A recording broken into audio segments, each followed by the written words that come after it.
Muy buenas noches. Hoy es 29 de septiembre y esta es la quinta sesión de nuestra clase de Español 420, Introducción a la Traducción. En el día de hoy tenemos el siguiente plan.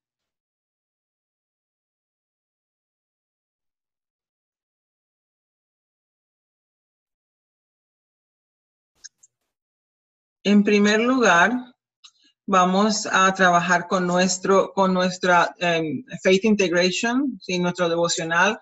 Aquí en la parte donde dice poema de Jorge Luis Borges, encontramos el poema de Borges que es conocido, se llama Aprendiendo y también es conocido como Con el Tiempo. Y en ese poema Jorge Luis Borges nos da un alimento para el espíritu y para el intelecto.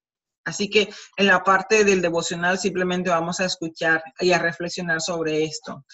En la parte de la parte intelectual vamos a transformarla en un foro acerca de la traducción que Armando Lagos Barba hace a sus amigos. Hace para que sus amigos anglohablantes tengan ese documento, tengan esa sabiduría de Borges y por eso la traduce. Pero, ¿qué piensan ustedes acerca del trabajo propuesto por Lagos Barba? ¿Qué hizo de más? ¿Qué hizo de menos? ¿Qué le restó a la cultura hispana, latina que representa Borges, que no transfirió al inglés? Piensen en eso, pero pongámonos entonces en manos de Dios con este devocional.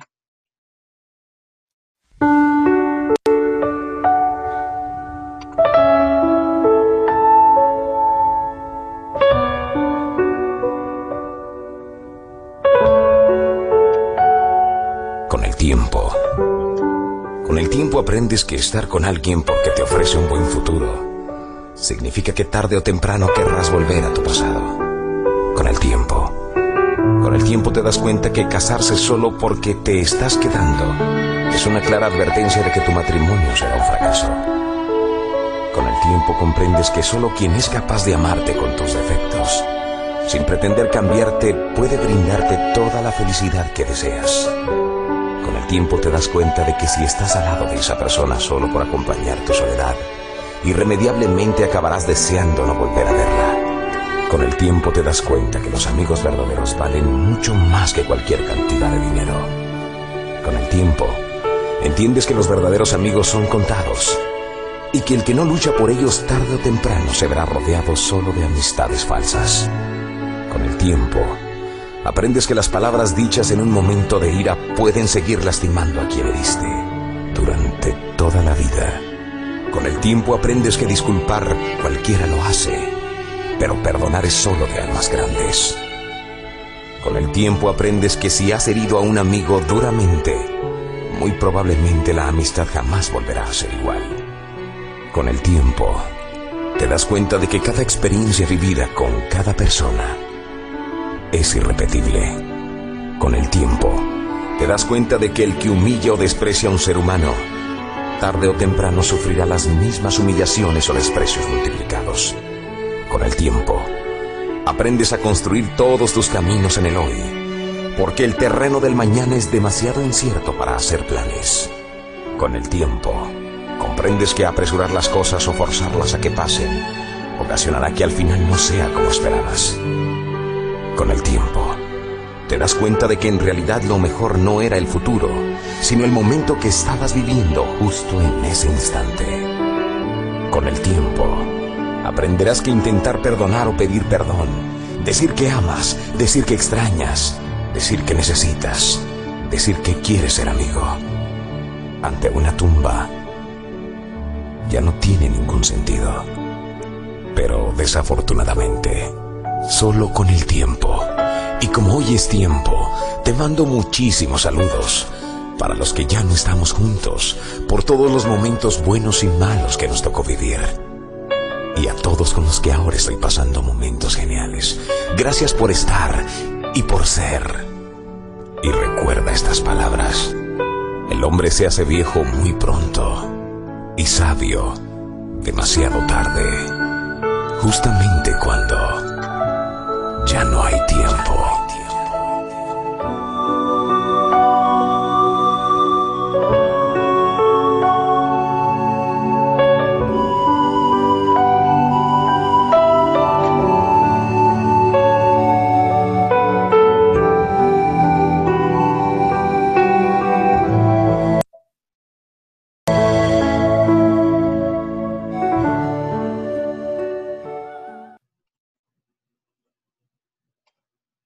Bueno, ahí tenemos. Yo siempre he pensado, bueno, desde que empecé a leer algunos libros de autoayuda, que entendí que Dios es tan generoso con nosotros y con toda la humanidad, porque nos envía estos espíritus superiores que nos ayudan a guiar el camino, acercándonos más a Él y dándole progreso a todos los seres humanos. Y este señor, Jorge Luis Borges, ha sido uno de los grandes pensadores que la humanidad ha tenido.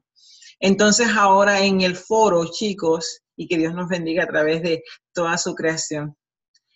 En el foro vamos a analizar la traducción aprendiendo o con el tiempo, como también se le conoce, y ustedes van a proponer sugerencias, cambios, ajustes, cosas que faltaron en el inglés que se dijeron en el español, implicaciones culturales, no sé, ustedes pueden proponer lo que consideren después de escuchar y entender y analizar esa traducción.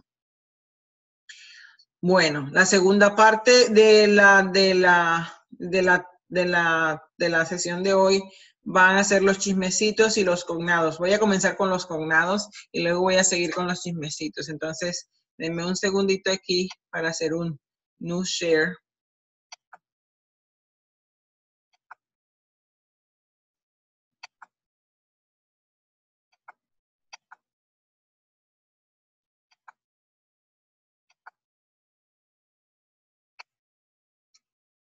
Siento que hacerlo de esta manera resultó un poquito menos complicados. ¿Por qué esta lista de vocablos, binomio, bizarro, bravo, calificar, campo, cancelar, canciller y capable son cognados falsos, o en el caso de binomio, cancelar, y en el caso de bravo, estos porque son parcialmente falsos? La recomendación es que busquen un diccionario monolingüe los significados y sepan por qué son falsos, y en el mismo tipo de diccionarios buscar, en el caso de binomio, bravo y de cancelar, los significados en que coinciden los dos idiomas y el significado o los significados en que difieren, y allí podrán detectar por qué es parcialmente falso. Por otro lado, acá tienen una nueva asignación, 8 más, porque ¿cuál es el equivalente en el inglés de estas expresiones idiomáticas del español? Enriquezcan su vocabulario con expresiones idiomáticas. ¿Cómo se dice? ¿Cuál sería el equivalente en el inglés de carne de gallina, con las manos en la masa, cada oveja con su pareja, costar un ojo de la cara, contra viento y marea, conforme a, consultarlo con la almohada y correr la voz? ¿Sí? Entonces este es el assignment, la asignación para esta semana. Sigamos con la parte de los chismecitos. En una posada en España se publicó este anuncio, así, en inglés y en español. Yo solamente voy a leer la versión en español. Les comunicamos que mañana, día 21 de mayo, no tendremos agua caliente desde las 11 de la mañana hasta las 3 de la tarde. ¿Sí? No quiero leer la parte en inglés. No hay errores. Yo lo copié idéntico.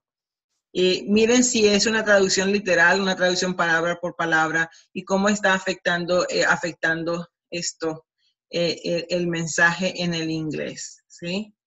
Aquí hay un ejemplo claro de eso, y parecería que ni siquiera está acercándose al español. Adelante, sigamos con la historia, y hoy tenemos 2 partes. Les dije que hay una primera parte que era la de España en la Edad Media, y la otra parte es Renacimiento y la traducción de la Biblia, siguiendo los propuestos de Jack Child. En la Edad Media, España jugó un papel vital, un papel muy importante en la preservación de la cultura occidental, puesto que sirvió como enlace entre los cristianos en Europa, entre el Islam y los judíos que se encontraban en la península ibérica. Los árabes habían invadido España en el 710, cuando cruzaron el estrecho de Gibraltar, y se convirtieron en la mayor fuerza cultural, militar y política en la península. Luego de que en 1400, esto ocurrió hasta 1492 cuando fueron finalmente expulsados, ¿sí? Esto quiere decir que estuvieron un largo periodo de 8 siglos en la península y se llamó la Reconquista, pero esto provocó el encuentro, el contacto frecuente entre cristianos, entre árabes y entre judíos, y ello generó las condiciones perfectas para que se diera la traducción y la interpretación por el encuentro de estas lenguas y culturas. Durante estos años, lo que sucedió es que la cultura islámica era la superior en cuanto a ciencia y en cuanto a la cantidad de investigadores que tenía Europa. Europa ya estaba en declive porque ya había caído el imperio romano. Durante los siglos 8 y 9, el poderoso califato de Bagdad tenía las bibliotecas más avanzadas, contaba con los mejores investigadores en el mundo de la ciencia, de la medicina, de la filosofía, de la historia, y sus actividades incluían, obviamente, la traducción de los clásicos griegos tanto al árabe como al latín. Es decir, que había un movimiento que lo lideraba, la fuerza más grande era la de los árabes. Esta influencia intelectual de los pensadores se expandió por todo el mundo musulmán y encontró un eco en la península ibérica, donde el Islam estaba en contacto por su cercanía con la cristiandad y con los judíos que se encontraban en España. Ese contacto es particularmente más notable en un lugar, en la ciudad de Toledo, que está en el centro de España. Allí estas tres culturas eran fuertemente representadas durante la Edad Media. Toledo había sido la capital de los visigodos en España, pero los visigodos, la perdieron a manos de los musulmanes en el 712 y no fue recuperada por los cristianos sino hasta el año 1085, cuando Alfonso el Sabio la retomó. Estos fueron casi 4 siglos en que los árabes hicieron de Toledo uno de los centros más grandes de conocimiento y cultura, y muchas de las mejores obras acerca del Islam estaban en Toledo. Lo que se da entonces es que en Toledo hay una gran cantidad de expertos y de investigadores, no solamente de esta cultura, sino de las otras dos. Y cuenta Toledo con la mayor cantidad de las mejores bibliotecas.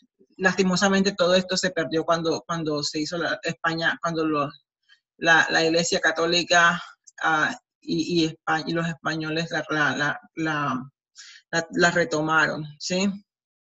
Con el rey Alfonso el Sabio. Pero mientras la tuvieron los árabes, eso estuvo en su esplendor, ¿sí? Hoy ocurrió que cuando había esa interacción entre las tres culturas y generó la traducción y generó la interpretación, allí ocurrió algo, surgió la Escuela de Toledo, la Escuela de Traducción de Toledo, el Colegio de Traductores, ¿sí? Esto se llevó entre los siglos XII y XIII. La comunidad judía en España jugó un papel clave en la traducción de esos años. Tenían conocimiento árabe, tenían conocimiento del latín y también conocían las lenguas que estaban emergiendo del latín, las lenguas romances. Ellos fueron los principales investigadores que actuaron como puente entre los libros islámicos en la biblioteca y el deseo de obtener el conocimiento que tenían esos libros. A los traductores le decían tordam, que quiere decir en árabe, mi árabe no es nada, no existe, es intérprete en árabe. Este ejercicio entonces era relativamente común entre ellos y era un recordatorio, esa palabrita era un recordatorio de ese legado. había un filósofo muy famoso, Maimónides. Él era la persona que era muy reconocido en el mundo árabe, era de Córdoba, vivía en Córdoba, y él trataba de compartir y hacer accesible la cultura islámica. Era traductor, era filósofo, era investigador, y para él la tarea del traductor era objeto de mucha reflexión. Al igual que San Jerónimo, si lo recuerdan, él también le prestó mucha a Maimónides, le prestó mucha atención a la reflexión sobre el proceso de la traducción. Y él decía que el traductor tiene el traductor en cuanto a la fidelidad de la traducción palabra por palabra versus la traducción del significado, del significado profundo del texto. Entonces él pensaba y reflexionaba sobre esto y decía sus cosas acerca de este tema y de este tema de tanta controversia. Una carta que le escribió, una epístola que le escribió a Samuel Ibn de Tibón, Maimónides le decía que todo traductor que intenta simplemente encontrar la correspondencia de una sola palabra en la lengua original desperdicia mucho tiempo y producirá una traducción inexacta y confusa.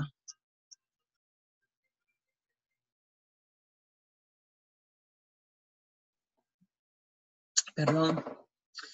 Decía él que era mucho mejor si el traductor trataba de entender el desarrollo de los pensamientos originales del escritor y entonces expresar esos mismos pensamientos en formas que sean claras y comprensibles en la segunda lengua, en la lengua término, ¿sí? No hacerlo palabra por palabra, sino entender el proceso de pensamiento que había tenido el autor en la primera lengua para poder hacer entonces una transferencia de esos pensamientos a la segunda lengua. Esa escuela de Toledo alcanzó su momento más alto, su momento de apogeo, bajo el reinado de Alfonso VI, Alfonso el Sabio, de 1252 a 1284. Durante su reinado se hizo la traducción del poema épico El Cantar del Mío Cid. Cuando uno está en la escuela en 10º grado en secundaria, uno tiene que leer este poema, el poema del Mío Cid, y es un poema en un español muy primitivo, un castellano muy primitivo, ¿sí? Cuando se hizo esa traducción, el castellano, que apenas estaba en sus momentos más rudimentarios, ganó mucho prestigio, ¿sí? Y este rey motivó, incentivó a que se hicieran traducciones de los textos arábigos al castellano y al latín.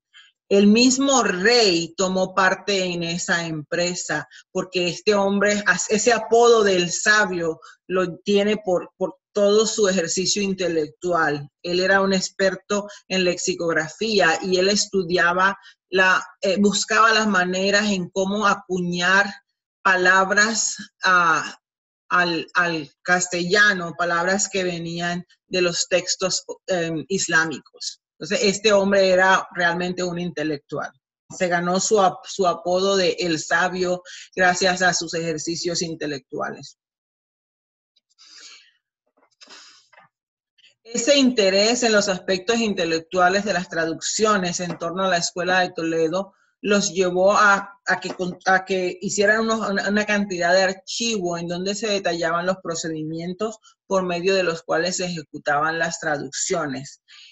Quiere decir que ese proceso de los equipos de traductores que se formaban de un investigador judío, quien después consultaba con un colega islámico, y ese colega islámico leería el original en árabe y luego daría su versión en latín y en lengua romance. Sí, ese era un proceso. Esta gente de las personas que formaban el equipo conocían las 3 lenguas, ¿sí? Y entonces uno la leía y producía la otra versión, el otro la leía y producía la otra versión, ¿sí? Ellos también tenían que no solamente traducir, sino que tenían discusiones acerca del proceso de la traducción. Debido a que los 3 conocían las otras lenguas o un poco de ellas, los musulmanes, los judíos y los cristianos conocían de las otras 2, ellos tenían conocimiento del árabe, del latín y del castellano, y ese proceso exigía mucha discusión y mucho debate antes de que llegaran a producir un texto final.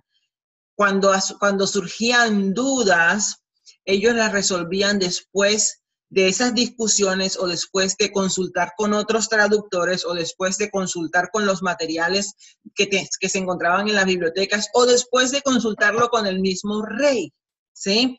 Y ese proceso no se habría logrado si no hubieran contado con el encuentro de las 3 culturas, si no hubieran encontrado con el apoyo de la iglesia y con el apoyo del rey y con los materiales, con esas bibliotecas extraordinarias y de los legados culturales que tenían.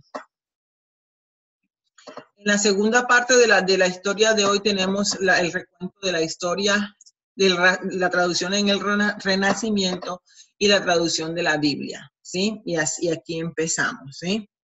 El Renacimiento fue un momento histórico muy importante para la historia de la humanidad y para la historia de la traducción. La palabra renacer quiere decir nacer de nuevo de de todas las civilizaciones europeas occidentales, y estaba basado, esto es en esencia lo que es renacimiento, volver a darle una mirada a los clásicos griegos y a los clásicos romanos. Y esto, para poder revisitar los clásicos griegos y romanos, ellos tenían que usar la traducción, sí. Y la traducción se daba en cantidades grandísimas. Y se traducían no solamente al griego y al latín, del griego y del latín, sino que también se traducían a las lenguas vernáculas que tenían que tenían históricamente. Algo particular se da en el Renacimiento, y es que ya para esa época se ha inventado la imprenta, y la imprenta facilita que el volumen de las traducciones sea mayor. Pero no solamente de los clásicos, sino también de las otras lenguas. Entonces la accesibilidad era mucho más a la mano, estaba mucho más a la mano. Las traducciones bíblicas, cierto, sí, eran el centro del proceso, pero el foco de las traducciones iba mucho más allá que de las traducciones de la Biblia. Debido en el siglo XIV y XV había tanta traducción que la calidad era disparejas. Había unas traducciones que eran excesivamente literales, excesivamente traducidas palabra por palabra, y eran tan cercanas a esa traducción palabra por palabra que, como había dicho ya San Jerónimo, que eran inteligibles en la lengua término.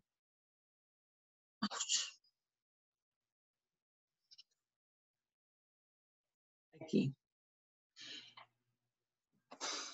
Como vamos a entender de eso, es posible que el resultado sea que sea mayor el interés por el proceso y mayor el interés que podríamos llamar por algo que era la reflexión acerca de la traducción. Entonces esto hacía que se producía más traducción, pero también se pensaba mucho más acerca del proceso de la traducción.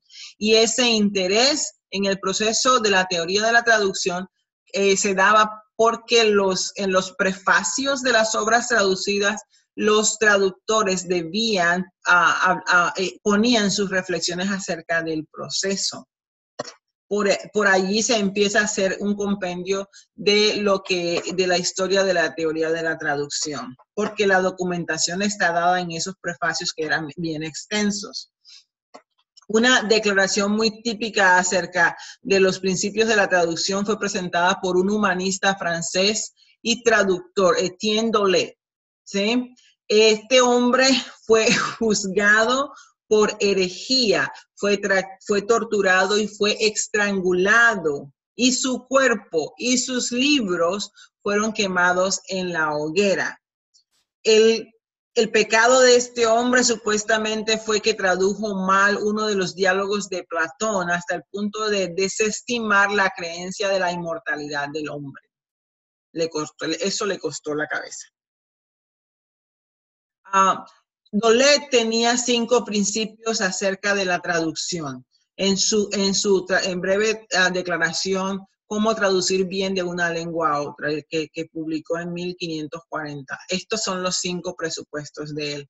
Un traductor debe entender perfectamente el contenido e intención del autor que está traduciendo, ¿sí? Si yo traduzco a Borges, yo tengo que entender perfectamente la intención de ese autor. 2. El traductor debe tener perfecto conocimiento de la lengua de la cual está traduciendo y un conocimiento excelente de la lengua a la cual traduce. O sea, que debe conocer muy bien las 2 lenguas y las 2 culturas. 3. El traductor debe evitar la tendencia, no hacerlo, la tendencia de traducir palabra por palabra, no hacer traducción literal, ya que al hacer esto, look what he said, miren lo que decía, al hacer esa traducción palabra por palabra, destruye el significado del original y arruina la belleza de la expresión. El traductor, para el 4 presupuesto, debe emplear formas de discurso de uso común. Y por último, cuando tome sus decisiones y cuando ordena sus palabras, debe producir el efecto total con el tono apropiado, ¿sí? Cuando hablan de esto es el efecto en el lector de la segunda lengua. Debe causar el mismo efecto que le causó al de la primera lengua, debe causar el mismo efecto en el tono apropiado, registro y tono. Esto era para la 1540, ya estaban discutiendo acerca de la traducción en cuanto a estos términos. Todavía ahí lo estamos haciendo.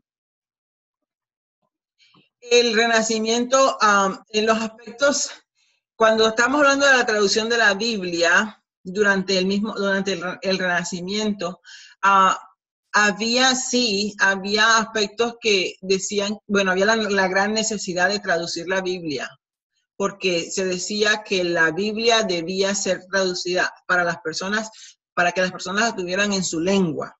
Eso era una necesidad. Pero esto hacía que surgieran implicaciones no solamente religiosas, habían implicaciones políticas y lingüísticas que iban mucho más allá de los límites de los confines religiosos. Miren, por un lado, la tendencia, cuando se traducía la Biblia a una lengua, esa lengua, su prestigio aumentaba, ¿sí? Pero también le bajaba el valor místico al latín y al griego. Aumentaba, le daba prestigio a la lengua a la que se traducía y ya se desmitificaba el latín y el griego.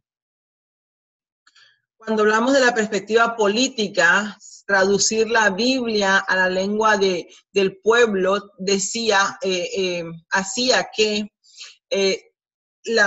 desestimaba el valor de la iglesia, bajaba, y la función de los traductores como intérpretes de la palabra de Dios también se desestimaba. Así que no simplemente, esto es algo muy político en cuanto al poder de la iglesia y en cuanto al poder del sacerdote.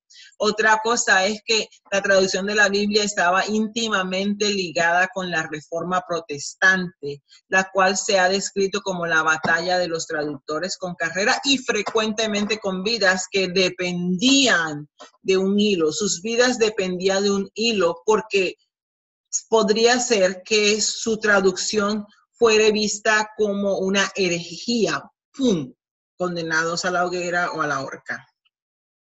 La primera traducción al inglés de la Biblia, la que hizo John Wycliffe en 1330, este hombre vivió en 1330 hasta el 84, fue publicada bajo esta premisa: cada cristiano tiene derecho a tener acceso a la palabra de Dios en su propia lengua. Pero Wycliffe fue condenado a la hoguera. La traducción del Nuevo Testamento de Martín Lutero es un documento clave en las dificultades que tenía la reforma, y tuvo impacto considerable en la versión King James de 1611 y la versión, las traducciones al español también. Entonces, la traducción de la Biblia tenía más implicaciones que iban más allá de lo religioso. Hasta aquí lo de las traducciones de la Biblia. Ahora vamos a pasar a teoría. ¿Sí? Hoy vamos a hablar de tipos de traducción. En la clase pasada estábamos hablando de significado profundo, significado superficial. Y esto pareciera que nos diera dos tipos de traducciones, pero no, simplemente hay muchas más. El significado superficial, esas nociones de significado superficial y significado profundo, es algo imprecisa si uno empieza a pensar que la traducción superficial, el significado superficial es literal y que el significado profundo es una traducción libre, porque no es así, ¿sí? Es un ejercicio en que los traductores, eso de que la traducción, eso que el significado profundo sea que los traductores se inspiran, no es tan sencillo como eso, ¿sí? Existen, sin embargo, un espectro amplio de diferentes tipos de traducción, ¿sí? Comencemos por la literal, ¿no? La traducción palabra por palabra, la traducción muy literal, la traducción un tanto literal, la traducción un tanto idiomática, la traducción idiomática y la traducción completamente libre, ¿sí? Vamos como en un espectro arrancando de lo palabra por palabra, llegando a la completamente libre. Larson es la que nos está hablando de que el ejercicio del traductor, el objetivo del traductor generalmente es traducir al nivel idiomático y se puede leer como si no fuera traducción. En este ejercicio, el objetivo debe hacer que la traducción en la lengua términos suene tan natural que el lector no se dé cuenta de que es una traducción. Es posible ir más allá de esto y producir una traducción excesivamente libre donde el traductor haya perdido o haya distorsionado los significados, los contenidos de la lengua origen. Si es cierto que la traducción palabra por palabra o excesivamente literal es usualmente rechazada porque realmente no se entiende, hay mucha distorsión del significado profundo y hace mucho más énfasis en la forma. Es posible usar una traducción palabra por palabra que constituya un documento que refleja el significado profundo. De hecho, es muy posible hacer eso. En cuanto a esto de los tipos de traducción, usualmente, estos son casos especiales donde hay correspondencia palabra por palabra, tanto a nivel léxico como a nivel gramatical, cuando podemos hacer una traducción palabra por palabra cuando el significado y cuando el significado y la forma son equiparables, ¿sí? No hay que olvidar que estos casos solo son válidos en oraciones relativamente cortas, en las que no se puede confiar mucho, ¿sí? Cuando se está lidiando con conceptos relativamente simples o objetivos cuya naturaleza es universal, existe la posibilidad de la correspondencia léxica entre dos lenguas, pero no es así. Si las dos palabras tienen significados especiales asociados a ellas en las culturas que se involucran, la correspondencia gramatical es común cuando las dos lenguas son similares. Pensemos en las lenguas romances como el español, el portugués o el español, o el español, el portugués o el francés. Allí podemos encontrar esas posibilidades. Pero cuando las lenguas son diferentes, hablando de español e inglés, provienen de familias lingüísticas diferentes, el intento de traducir literalmente, el intento de traducir palabra por palabra puede ser riesgoso, tanto a nivel gramatical, porque puede producir una traducción en la lengua término que sea extraña, de chismecitos, vimos ahí una traducción literal y el resultado es totalmente ajeno, es extraño, es poco entendible o es simplemente palabrería, pura verborrea, no se entiende. Así que es posible lograr una traducción palabra por palabra, 1, en textos muy cortos, 2, entre lenguas de las mismas familias lingüísticas, y debe evitarse cuando los textos son más extensos y cuando las dos lenguas pertenecen a dos familias diferentes, como en el caso del inglés y el español. Las palabras del español para estos dos términos, traducción literal y traducción idiomática, son significativas. La traducción literal es lo mismo que decir traducción servil. Traducción idiomática es lo mismo que decir traducción oblicua. Traducción oblicua. El traductor tiene otro problema cuando pensamos en el espectro de los tipos de traducción.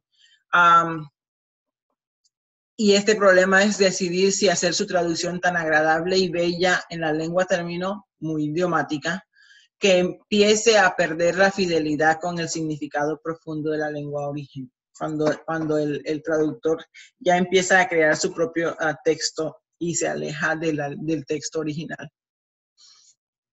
El francés tiene un dilema. Tiene este dilema de los traductores en términos de un amante de la naturaleza bella y fiel. Los traductores son como los amantes. Hablando de la traducción idiomática, ¿sí? Son fieles, los fieles no son bellos y los bellos no son fieles. El dilema de la traducción en la naturaleza bella y fiel, ¿sí? Las dos traducciones son como los amantes. Otra manera de describir este dilema, el problema del traductor, es presentarlo como una pintura de un amante. Puede que la pintura sea parecida, pero nunca puede reemplazar al original. La analogía de la belleza y la fidelidad es incompleta. De hecho, hay 4 posibilidades como se indica en este diagrama. Una traducción puede ser bella y fiel, y este es el ideal. Bella y fiel. Una traducción que en la forma es bella y en cuanto al contenido es fiel, ¿sí? Una traducción puede ser bella pero infiel, ¿sí? Es decir, que hace conexiones que favorezcan el elemento estético por encima de la precisión y puede justificarse al traducir la poesía y la literatura. A veces hay que sacrificar el contenido, el significado profundo por la forma, y esto ocurre en la poesía y les ocurrió a ustedes en la canción de Todopoderoso. Fue bella, pero fue infiel. La traducción también puede ser fea y fiel, es decir, en cuanto a la forma es fea porque se abandona, por ejemplo, el verso, abandona, por ejemplo, los rasgos literarios, pero en cuanto a significado es fiel, ¿sí? Favorece la precisión por encima de la estética y puede justificarse al traducir material científico y técnico comercial. La traducción, la peor de todas, es la que es fea y la que es desleal, ¿sí? Porque no respeta ni forma ni fondo, no respeta la forma, las palabras que se usan y tampoco ni el estilo, y tampoco respeta el contenido, el significado profundo. Algunas de estas opciones, descartando la fiel, la desleal y la fea, pueden servirnos dependiendo de nuestras preocupaciones. Si nos preocupa la cualidad estética de la literatura y especialmente del contenido, entonces podemos allí descartar y transformar y tomarnos unas libertades, ¿sí? En favor de la estética, ¿sí? Entonces allí restamos hacemos unos sacrificios en cuanto al significado profundo por conseguir el efecto agradable, emocional en la lengua término. Al contrario, si el material a traducir de la lengua origen está conectado con hechos, con naturaleza científica, de ingeniería o asuntos comerciales, hay que respetar la precisión y la estética no importa tanto. Cuando se habla de descripciones literarias y de no literarias, algunas veces se usan en conexión. Aquí, aunque esto es una clasificación muy simplista. ¿Cuándo es conveniente la una o la otra? ¿Sí? Hay textos informativos, hay textos expresivos y hay textos operativos. En textos informativos, aquellos como trabajos científicos, libros de textos, cartas de negocio, el énfasis debería ser la precisión, fea, pero de significado preciso, o sea que tiene que ser leal. En textos expresivos como la redacción creativa, la poesía o teatro, el fin es el impacto estético y el impacto emocional. Es decir, que aquí tiene que ser la preferencia por la bella, aunque no sea fiel. ¿Sí? Y en textos operativos, aquellos cuyo objetivo es persuadir, como los anuncios, la propaganda, los discursos políticos, la meta es a conseguir una reacción en la audiencia. Aquí el énfasis puede inclinarse a uno de los dos extremos, dependiendo del material y de las circunstancias. Aquí el traductor debe decidir. Aquí no podemos buscar una fórmula exacta, ¿sí? Hay algunas situaciones en que es preferible optar por uno de los dos tipos de traducciones, la palabra por palabra o la muy flexible. Una traducción de palabra por palabra puede encontrar una justificación en una glosa en donde cada palabra de la lengua término es ubicada donde corresponde a la de la lengua origen y como si ya fuera una estructura gramatical o como ayuda para leer en lengua origen si el lector tiene conocimiento limitado de la lengua origen. Así como que traduciendo palabra por palabra, poniendo encima un idioma y abajo el otro idioma. Las glosas marginales a los extremos o glosas parciales se usan mucho en la enseñanza de segundas lenguas a nivel elemental y a nivel intermedio, pero deben ser considerados como ayudas de lectura similares a un diccionario y no son traducciones, pero esto se da, esta traducción palabra por palabra. En el otro extremo tenemos la paráfrasis. Paráfrasis es expresar con otras palabras lo que se ha dicho, lo que hemos escuchado, o la exégesis, una interpretación, en donde el traductor trata de poner una versión del texto de la lengua origen de manera como un resumen o una inspiración suya en la lengua término. Tenemos el fenómeno de las traducciones excesivamente coloquiales que tratan de ofrecer efectos humorísticos o que tratan de hacer que el material arcaico se vea más moderno. Un ejemplo de eso sería tratar de traducir una obra teatral del griego clásico para presentarla en una jerga para que se haga comprensible, o a traducir de un español antiguo a un español más moderno. ¿Sí? Hasta aquí los tipos de traducción. ¿Les gustó esto de la fiel, la fea? Bueno, hay que pensar en eso también. La última parte de la clase, o bueno, la última gran parte de la clase de hoy tiene que ver con la traducción de los números de las unidades de medida. Y aquí vamos. Ay, no soy yo. This one. Y creo que acá me toca ponerme por aquí por un rinconcito. Las unidades monetarias también presentan ciertas dificultades cuando estamos haciendo traducción, especialmente cuando no usamos el mismo signo, ¿sí? De pesos. El signo de pesos, que quiere decir dólares, o peso como un símbolo monetario correspondiente en otra moneda.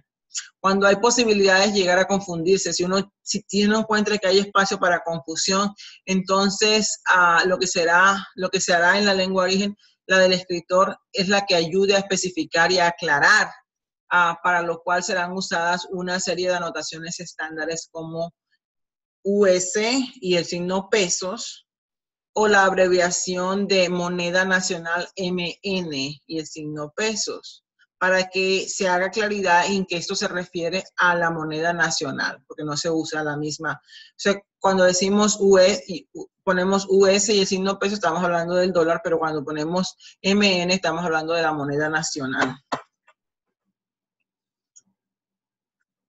El dólar se es tomado como la moneda estándar bajo el índice de la inflación, pero también cambia de valor con el tiempo. El traductor tiene que hacer las conversiones de una moneda a otra, ya que existen muchas fluctuaciones de día a día. Hay que saber cuánto cuando un traductor quiere hacer, déjenme poner esto acá abajo, cuando un traductor quiere hacer la traducción de una cantidad económica, de una cantidad de dinero, le corresponderá no solamente imaginarse cuántos son estos tantos dólares en pesos colombianos, en el bolívar. Hay que hacer la investigación de cómo está ese día. Esa fluctuación es muy grande.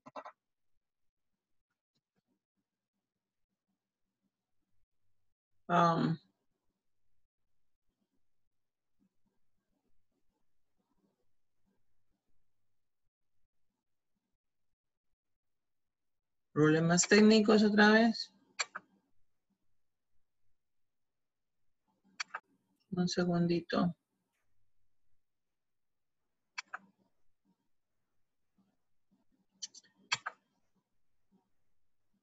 Ya casi.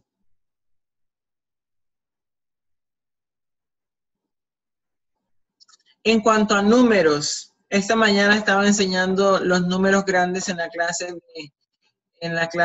de elemental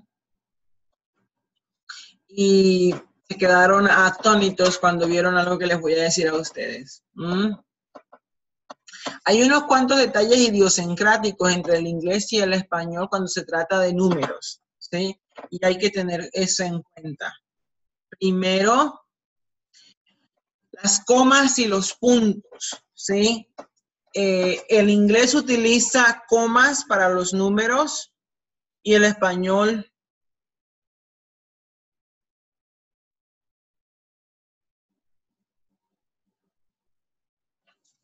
esto está mal.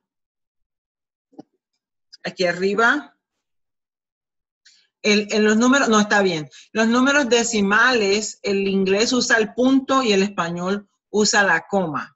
Y en los números regulares de 4 dígitos o más, el inglés usa comas y el español usa puntos. Es decir, 1350 va con punto en español y va con coma en inglés. Ouch, voy a tener que estar saltando de aquí para allá con esto. Ya si me ubico en un rinconcito. Y me quedo aquí. ¿Sí? También hay un problema con la idea de billón, ¿sí? En Estados Unidos, en donde billón quiere decir 1,000 millones, en Latinoamérica y Europa y gran parte del resto del mundo, billón quiere decir 1,000,000 de millones, ¿sí? La traducción de correcta entonces de billón entre inglés y en español es en esto es trillón. Entonces, 1,000,000 en inglés y en español, million, millón. Un billón sería 1,000 millones en español. Y un trillón sería billón en español, ¿sí? Porque la traducción correcta del español para billón al inglés sería trillón. Cuando estamos hablando, esto ocurre poco, pero imagínense que alguien le da un documento escrito a mano, ¿sí? En cuanto a los números. Aquí hay algunos detallitos que tener en cuenta. Voy a tomar el lápiz. Miren, el 1 y el 7. El 1 se puede hacer así, pero regularmente en español hacemos el 1 así. Y ustedes en inglés hacen el 7 así, que es muy parecido.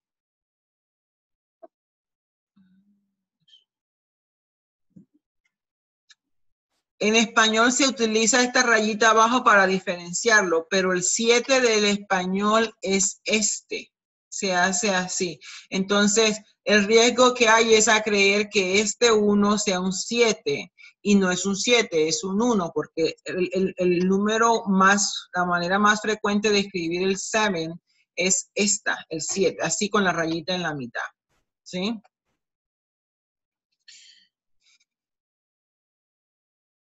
Ya como lo dije antes, la mayoría de los traductores no trabajan con documentos escritos a mano.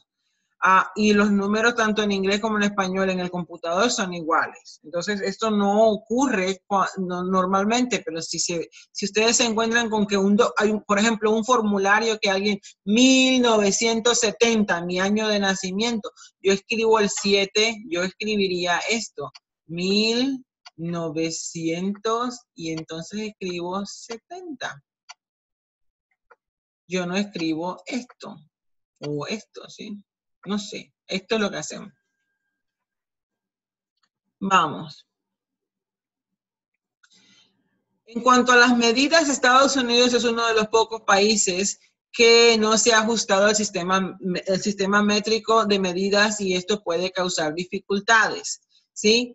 El sistema métrico lo tiene la mayoría de los países, excepto Estados Unidos, que no lo tiene. Cuando el uso de la unidad de la medida es simbólico y no está haciendo un esfuerzo por la precisión, la traducción debe mantenerse en la unidad de medida más conocida para el lector, para cada uno de los lectores, sin que haya que preocuparse por ser precisos.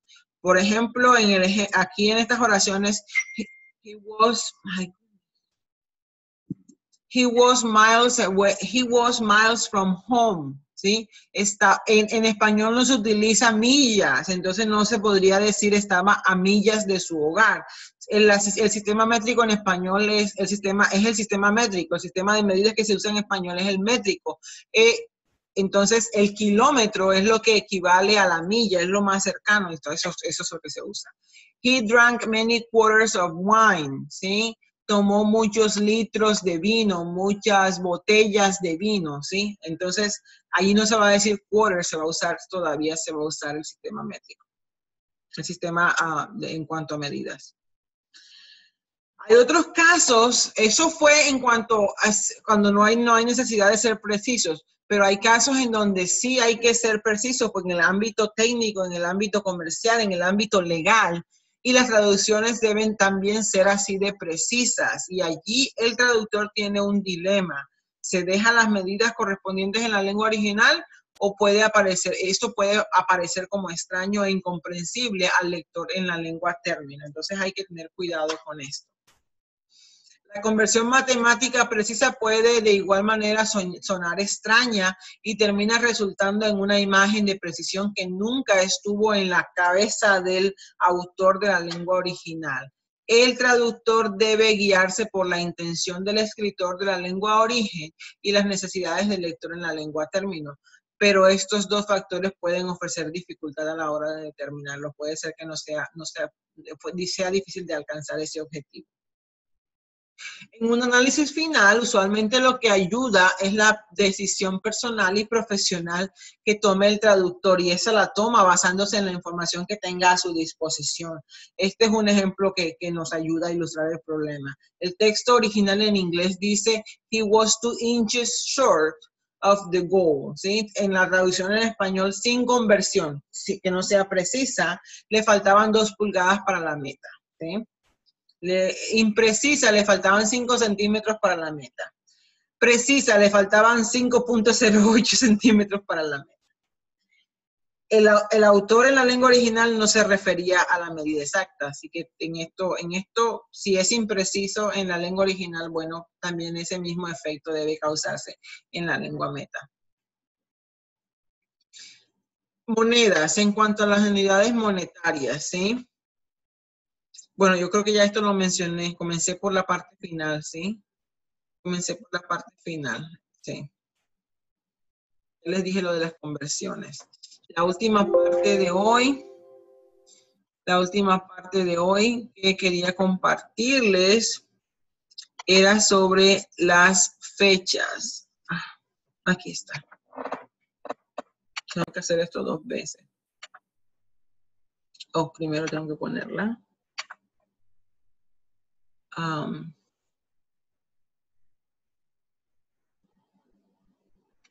My goodness. Let's share. Traducción de fechas.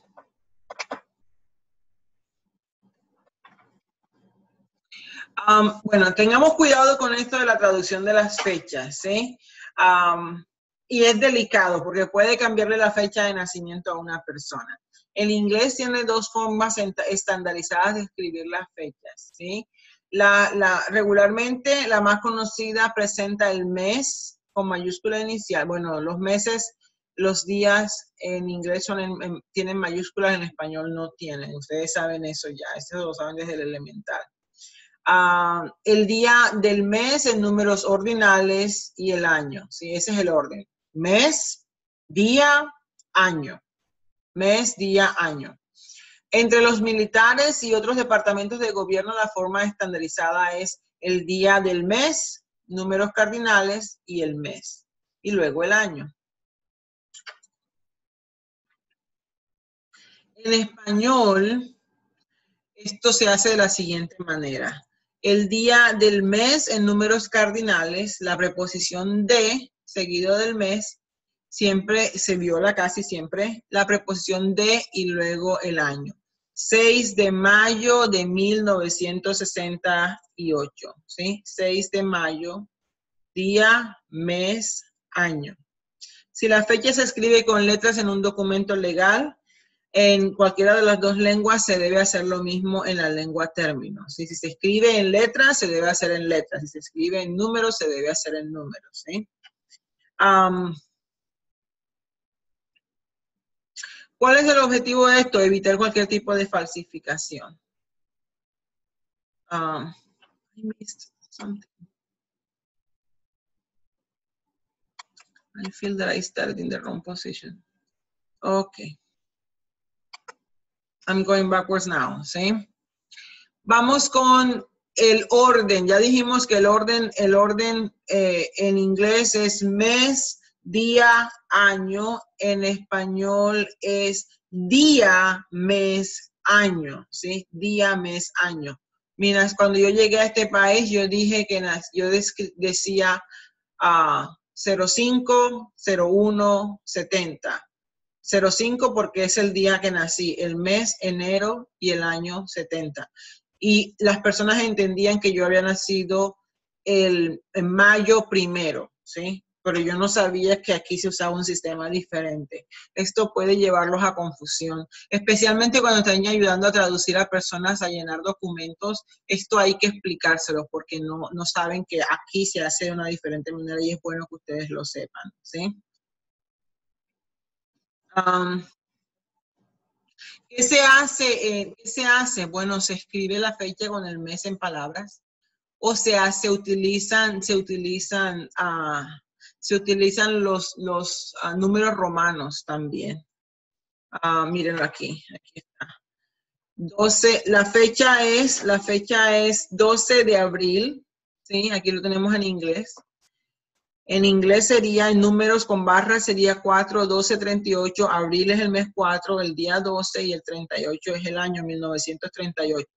En español sería 12 el día, 4 abril y 1938 el mes. ¿Sí? Ahí está la posibilidad de confusión. ¿Cómo hacen a otras personas en Latinoamérica? Ellos escriben el mes en números romanos. O el 12, el mes cuarto del año 38. O lo hacen así también. 04, el mes, el día y el 38. Pero aquí están cambiando el orden. La idea es que ahora con el computador todo se ha estandarizado, pero a la hora de ayudar a una persona a llenar documentos es donde surge la posibilidad de la confusión. Las personas si es un hablante de español que viene de Latinoamérica, viene de un país hispanohablante, van a colocar la fecha poniendo el día primero y ustedes deben estar alerta con eso. Y cuando están leyendo documentos que vienen de uno de estos países, tengan en cuenta verificar ese dato. ¿Sí? Y esta parte ya se los dije. Bueno, Entonces, hasta aquí hemos cubierto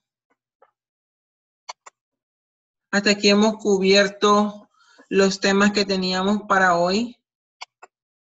Inclusive uno más porque no teníamos las fechas en el calendario, pero hablamos del anuncio, hicimos el poema, va a estar en el foro, tienen la tarea, va a estar en los assignments, también debajo de la fecha de hoy, debajo de esta presentación. Y hicimos Edad Media, Renacimiento, Biblia, también trabajamos números de unidades de medidas y la fecha que no lo incluí y los tipos de traducciones. Muchas gracias por su atención y que disfruten el fin de semana. Adiós.